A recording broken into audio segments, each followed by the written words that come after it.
What do Steve Jobs, Kanye West, and Adolf Hitler have in common? Sounds like the beginning of some kind of terrible joke. Well, two things really. The first is they were all, in their own ways, extremely successful in achieving some very ambitious goals. Steve Jobs was successful at creating the world's greatest technology company. Kanye West is so famous that he could pull off the laziest super commercial of all times and still somehow make $19 million with it. And Hitler, well, he was successful at convincing enough people to support him, becoming the nastiest human ever alive. But that's not what I want to talk about in this video. Instead, I'm going to talk about the one skill that most really successful people, whether they're good or bad, have in common. And then I'm going to talk about how I leveraged that exact same skill and improved it to first get into Harvard and MIT, and later raise millions of dollars from my latest startup. The one skill that these three all have in common is being extremely good at sales. Yeah, I know it sounds crazy, but I promise it's gonna make sense if you keep watching. When you hear the word sales, you might be thinking of the guy from Wolf of Wall Street calling up people and trying to sell them some crappy stocks. Welcome to Stratton Oakmont. Thanks, man. I'm gonna have a beer. It's fun. Or you might be thinking about a door-to-door salesman trying to sell people overpriced vacuum cleaners. But being good at sales goes far beyond that. Personally, I would define sales very broadly as the process of convincing someone to do or believe something that you want them to do or believe. Think about it. In your professional life, most important moments are actually successful sales. It even applies to your personal life sometimes. You got your dream job? Great. That means that you managed to convince the hiring manager to think that you are the best candidate for the job. Even though in reality you may just be the second best candidate, but maybe the actual best candidate just wasn't good enough at selling themselves and therefore lost. You started a successful business? Great. That means you first of all managed to convince some investors to believe in you and your idea. Secondly, you managed to convince your employees that they should work for you and not someone else. And thirdly, you quite literally managed to successfully sell your products for a lot of money. You were elected president of a country? Great. That means you sold millions of people into believing that you are the best candidate for them. And we know that probably in 90% of the cases, this is not actually the case. People vote for terrible political candidates all the time. And to become a successful YouTuber, you need to convince people to watch your videos, like them, and subscribe to your channel. Oh yeah, subscribe to Sam your boss. Less obvious examples may be professions such as engineers or scientists. I mean, surely you don't need to be good at sales if you just want to be a theoretical physicist, right? Wrong. Because unless you come up with something that is so groundbreaking and obvious, like a new theory of everything that actually works, you will have to be really good at sales to convince people to read your papers, hire you as a university professor, and give you huge research grants so you can keep doing excellent research. Even dating is in some way a sales process. On a first date, you're trying to convince the other side that you are the right partner. I'm sure we all know that one guy who somehow, whenever he goes out to a bar or restaurant, brings home a really attractive girl, even though himself he's not super good looking. Okay, that's maybe not the right example, but I'm sure you get the point, right? That's one talented salesperson right there. Now imagine how much potential this person would have if they would actually shift their efforts towards something actually useful. I hope that at this point I've convinced you that improving your sales skills is definitely worth your time. Next, I'm going to talk about how I leverage and improve my sales skills. And last, I'm going to talk about how you can do the same. And during my studies at DPFL in Switzerland, I wanted to start creating more opportunities for myself. My ultimate dream goal was to do my PhD with a very well-known professor at MIT. Cold emailing well-known professors at MIT or other famous universities is just generally a very bad approach because they get thousands of such emails every single year. I think cold emails in general are a very bad sales strategy, but that's just my personal opinion. My friend and I together started the EPFL Quantum Computing Association. We presented this as a great opportunity for students to learn more about quantum computing and get excited about it.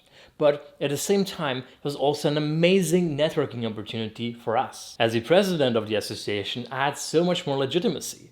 I was actually able to invite that same professor from MIT to fly all the way from MIT to Switzerland at the university's expense, give a talk, and meet me. I got to spend a full 2 hours in a car with that same professor telling him everything about my research. And not coincidentally, that happened to exactly match his own research interests. This was the result of, online research that I had done in advance to know exactly what he's looking for, and I just made sure to perfectly match exactly this. And obviously, if I hadn't had great publications at that time, which I had to work my ass off for, it wouldn't have worked. But at least I opened up an opportunity with someone who had an actual direct impact on my career. And that's what sales is all about. It's all about maximizing your chances. And sadly, that professor turned out to be at capacity in that specific year, so it didn't work out. But it didn't really matter too much because just a few months later, I did something similar with a Harvard professor and ended up getting a fellowship position just over there. That's the power of sales. I would go as far as saying that only 1 out of 100 of my high effort, high reward sales tricks actually works out normally. But it doesn't really matter if you failed 99 times before that, because as long as you make it once, you still made it. Doesn't really matter. All right, moving away from personal stories, let's talk about how you can become better at sales. Lesson 1, details matter. Be aware of the power of your own perception. How firm your handshake is, how you talk, how you dress, what people find on the internet when they Google your name, your LinkedIn profile picture, your Zoom background. All of these things can be incredibly important. To give you one example, a while ago, there was a guy who really wanted to become an advisor in my company in exchange for some equity. And he really sold me on the idea that he's very well connected in my specific space. And I was about to say yes.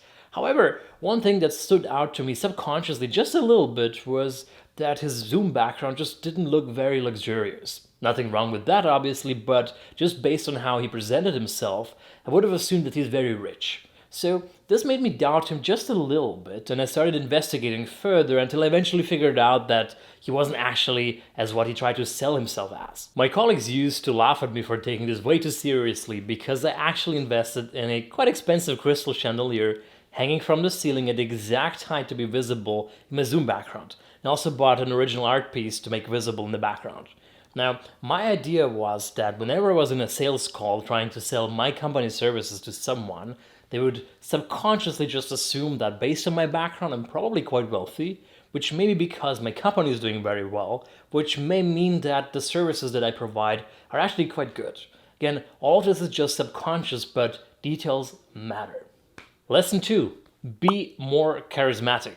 Now, this may sound impossible because you may just assume that some people are lucky to be born very charismatic and just other people aren't, but that's not true. Because oftentimes we mistake being extroverted with being charismatic. I can assure you that you don't need to be some kind of crazy motivational speaker to actually be charismatic when talking to people. You be relentless!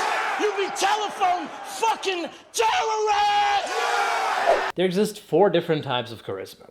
The first one would be focus charisma.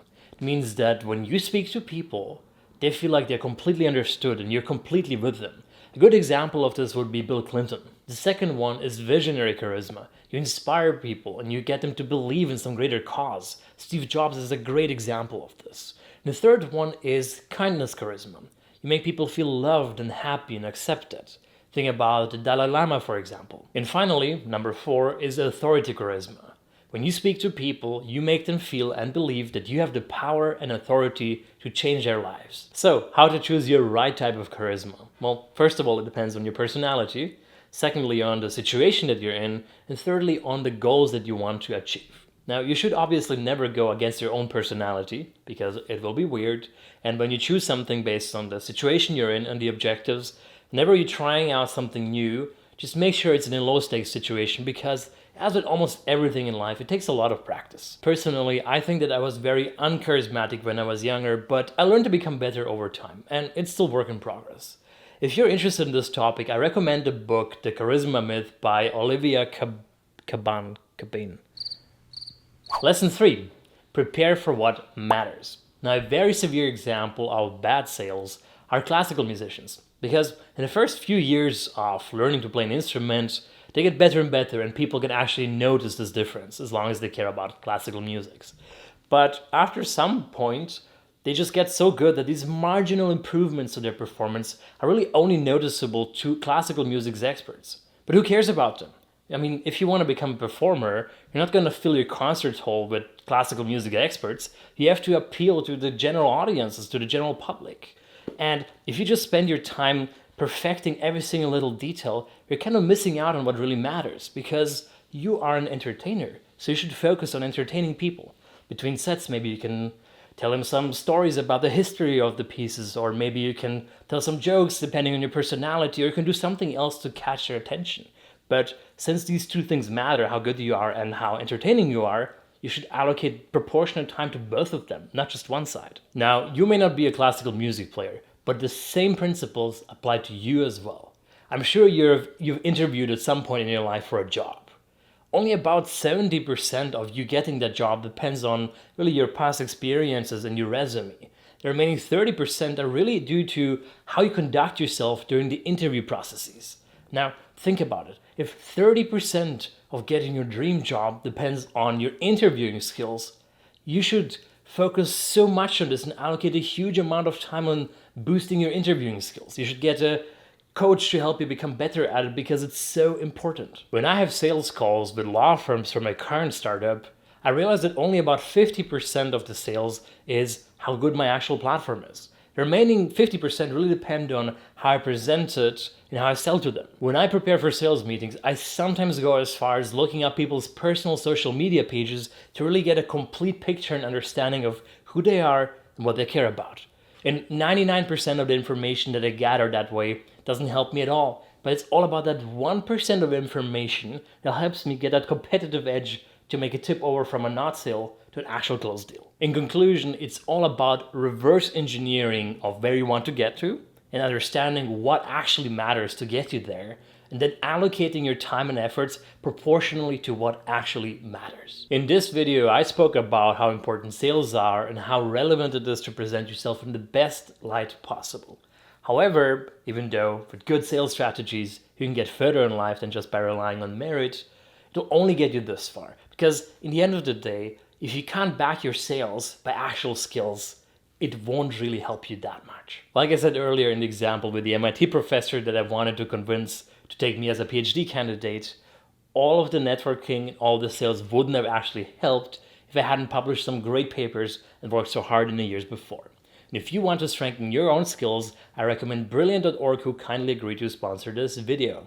Brilliant is a platform for learning by doing, with thousands of interactive lessons in AI, data science, math, and others. I personally think that almost everybody should learn some basic Python programming, because when combined with using ChatGPT, they can actually get you really far in life, even if you're not an expert. Brilliant has courses from beginner's level all the way to advanced, but one of my favorite is programming with Python because it really teaches you all the fundamentals. So I'm gonna go down here to something fun, for example, loops. Now you can see how interactive this is. Instead of just lecturing you about how to do something, you actually get to try it. So for example, over here, I can type in like and subscribe, exclamation mark, and run the code within the page. You can see exactly what happens and actually get a feeling for how this works. To try everything Brilliant has to offer, free of charge for 30 days, just go to brilliant.org/Samuel Bosch or click on the link in the description. Also, you're gonna get 20% off their annual premium subscription. And with that, I wanna thank Brilliant for supporting me, and if you learned something new in this video, you can thank me by giving me a thumbs up, subscribing to my channel, and turning on the notification. Thanks for watching, and I'll see you next time.